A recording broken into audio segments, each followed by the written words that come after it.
Cynthia Rahman. Ya, Nama halo kamu siapa? Cynthia. Saya Yudi. Oh, jadi tadi gini. Jadi aku kan udah dengerin sound di mobil Mazda yang warna silver abu-abu itu. Ya. Jadi itu kayaknya suaranya enak banget gitu. Oh. Itu kok bisa kayak gitu ya kok? Ya, kebetulan yang di Mazda tadi kita udah upgrade sistemnya menggunakan three-way system dari ground zero dari seri plutonium. Jadi dari mulai speakernya plutonium, terus juga untuk power amplifiernya juga kita menggunakan seri dari plutonium semua. Itu masih made in Germany. Jadi kira-kira mobil aku bisa nggak ya kok dibuat soundnya seperti mobil Mazda Koko itu? Bisa, bisa. Semua mobil bisa di-upgrade soundnya bisa. Emang mobilnya apa, Cynthia?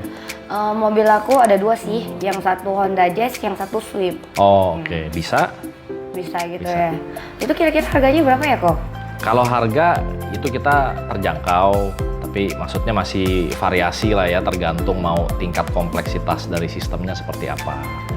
Tadi Koko bilang three-way system itu gimana ya maksudnya? Jadi three-way itu sistemnya speakernya kanan kiri itu ada 3 buah speaker, ada tweeter, ada mid range, dan ada mid bass. Jadi yang membedakan antara three-way sama two-way itu adalah mid range. Jadi speaker yang ada di pilar itu. Oh gitu ya.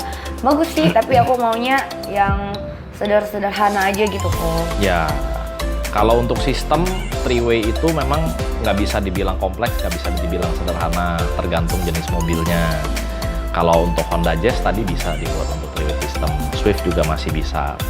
Maksudnya bukan bisa nggak bisa ya, tapi paling enggak dari sisi instalasi speakernya itu kira-kira akan menghalangi pandangan atau enggak. Biasa kita bilang tuh namanya blind spot. Oh jadi antara Jazz dan Swift aku itu bisa gitu, bisa dibuat sebagus mobil Mazda Koko yang abu-abu tadi gitu Bisa, ya? bisa. Jadi kalau bicara bisa atau nggak bisa, semua mobil bisa. Cuman tinggal penempatan dari speakernya itu sendiri kira-kira akan membuat blind spot apa enggak. Karena kalau misalnya audionya bagus tapi kita ada blind spot yang cukup besar terus jadi nggak safety kan juga rasanya kurang pas ya. Iya tadi aku lihat sih bagus banget, jadi aku tuh kayak tertarik gitu, pengen banget buat gitu. Makanya itu aku pengen buat kayaknya mobil aku dua-dua aku ganti gitu, ganti kayak mobil Mazda Koko. Bisa. Kalau audio memang kan saya rasa cukup penting ya. Ya untuk cukup penting, hiburan. makanya tadi kan aku tuh gimana ya, tertarik banget biar mobil aku tuh lebih keren lagi, kayak audionya audio Koko tuh kan keren kan. Jadi kan cewek modern sekarang tuh kan pengennya yang keren gitu kan. Jadi kalau temen-temen ikut masuk ke dalam mobil kan, kok keren banget. Suaranya kok keren banget.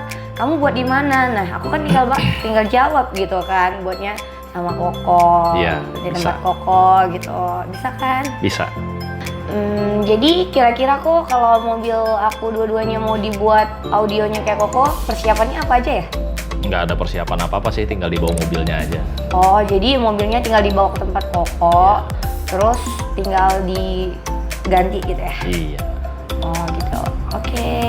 Oh iya kok, tadi pas aku naik ke mobilnya kan, kayaknya suaranya agak senyap-senyap gimana gitu, kayaknya enak banget gitu ya kan. Jadi kayak terharu banget gitu. Waduh, terharu. Itu gimana sih? Ya, kebetulan untuk di mobil Mazda 6 tadi kita udah pasang peredam di semua bagian, di pintu, di atap, lantai, dan terutama di bagian spakbor juga kita pasang peredam supaya ketika mobilnya jalan, suara dari jalan itu nggak terlalu masuk ke dalam.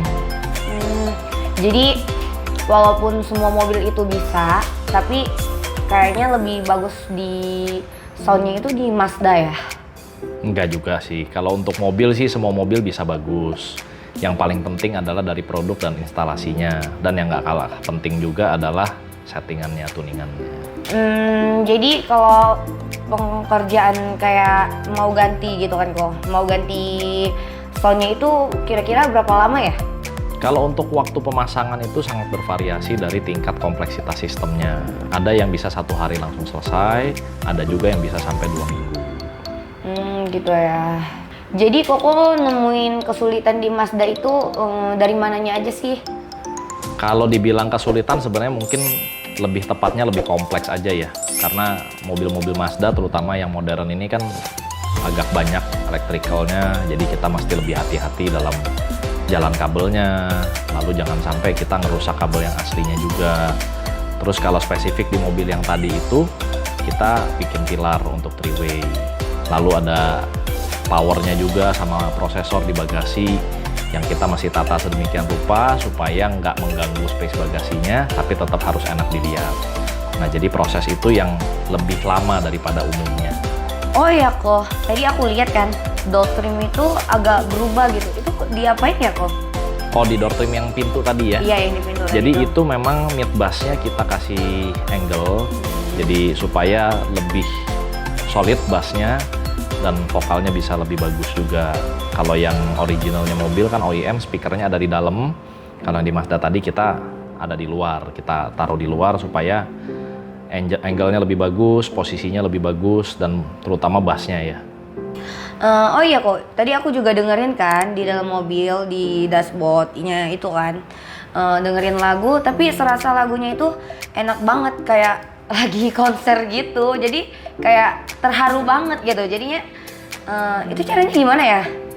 Itu karena kita pakai digital sound processor, jadi banyak variabel yang kita bisa setting sedemikian rupa supaya posisi penyanyinya bisa ada di tengah, terus alat musiknya juga bisa ada di atas dashboard semua, makanya memang terasa seperti nonton konser.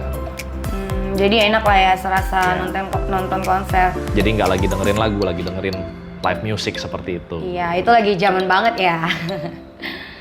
Oh iya kok, kan mobil aku 2. Jadi aku tuh mau buat kayak gitu kan. Jadi kira-kira boleh dapet diskon nggak? Ya kalau untuk harga nanti kita bisa kasih harga spesial lah untuk Cynthia. Yakin? Pasti. Bener ya? Sip. Oke. Berarti kok kasih aku diskon lebih-lebih ya? Sip, mantap. Oke.